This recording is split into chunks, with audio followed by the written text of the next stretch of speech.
Fala pessoal, beleza? Eu sou o Lázaro da Lacoste Contabilidade, uma empresa contábil aqui de Belo Horizonte, Minas Gerais.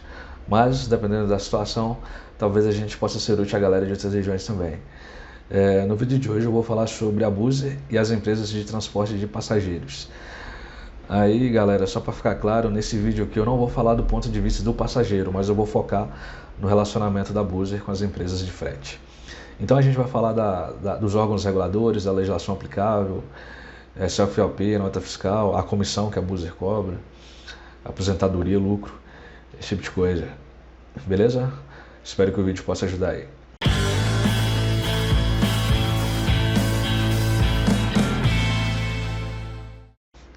Então, turma, a Buser é uma empresa de tecnologia, né? A função dela é conectar os passageiros com as empresas de frete. E para tanto, ela cobra uma comissão.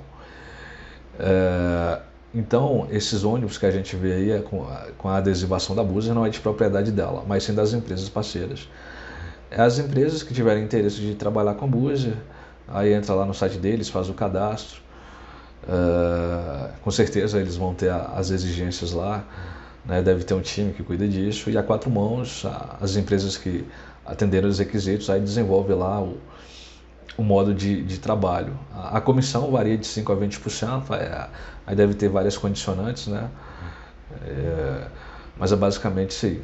Então a gente pode afirmar que a Buser é semelhante à Uber, né? A função dela é conectar os passageiros e as empresas de transporte. Só que a Buser tem uma particularidade importante. No caso da Buser, a empresa de frete ela precisa emitir uma nota fiscal.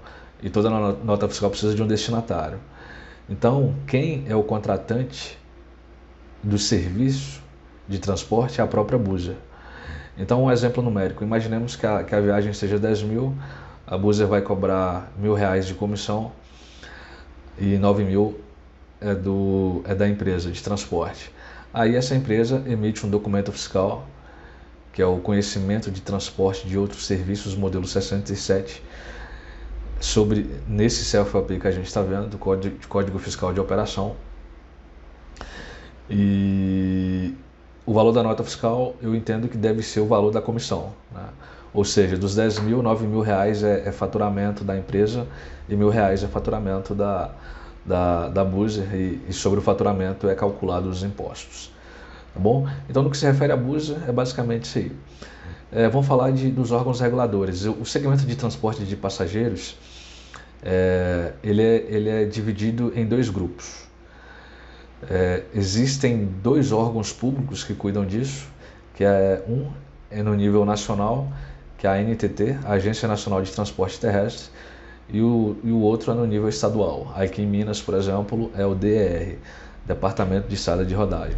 Esses órgãos públicos, como eu vinha falando, ele divide essas empresas em dois grandes grupos, né? O primeiro são as empresas de transporte público, que para tanto precisam de uma permissão, e o segundo são vocês, as empresas de frete, que precisam de uma autorização. Então, para você atuar nesse negócio, você precisa atender os requisitos desses dois órgãos públicos. Toda viagem que for feita precisa estar, o transportador precisa ter essa relação de documentos que a gente está vendo.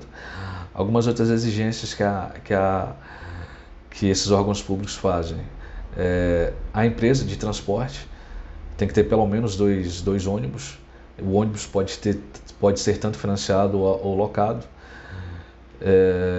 E também o transporte, o motorista tem que ser funcionário da empresa. Então a gente pode afirmar que se você pretende atuar nesse segmento, você precisa fazer a sua empresa.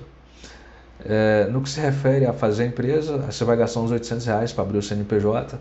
Isso aí são taxas que vai para o governo, para a prefeitura. No Brasil, toda pessoa jurídica de direito privado precisa ter sistema de contabilidade.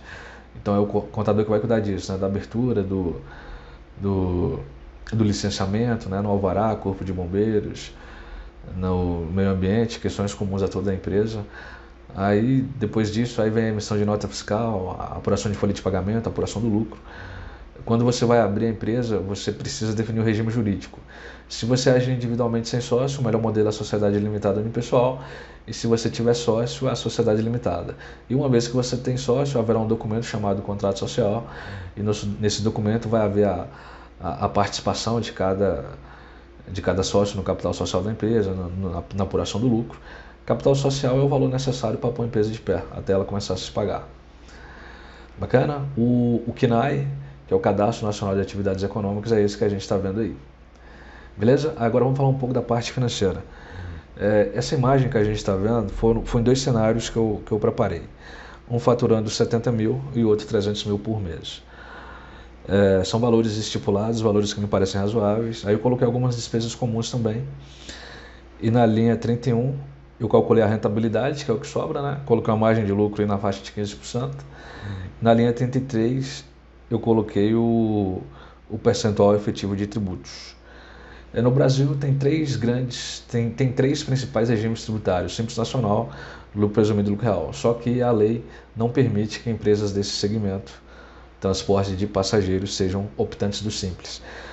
Então a gente conclui que o lucro presumido ficou um pouco mais barato em ambos os casos. Agora, na prática, tem que pegar os números reais, né? E a lei permitindo, o melhor modo é o mais barato.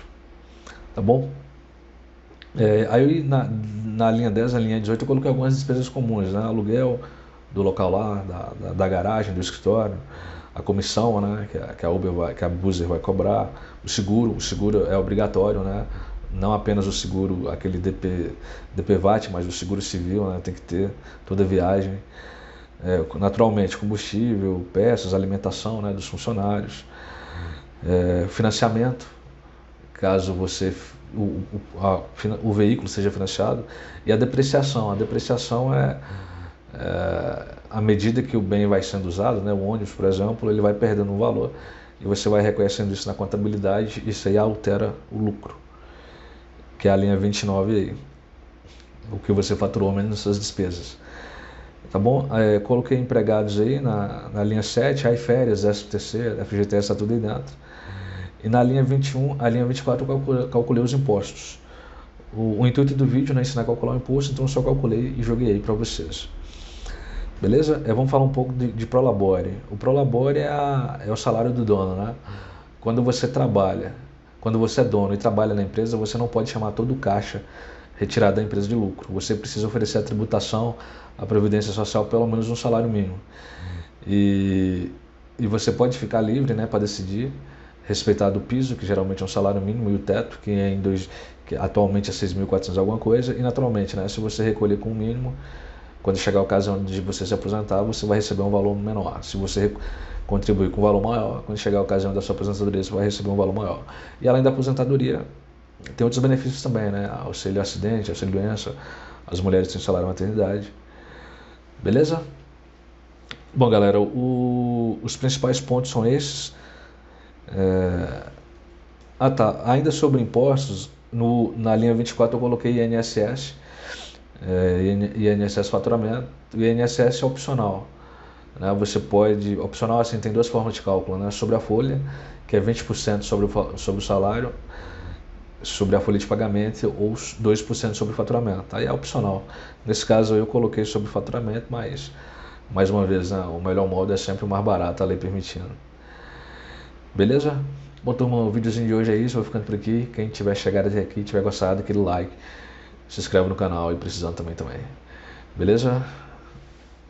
Tchau.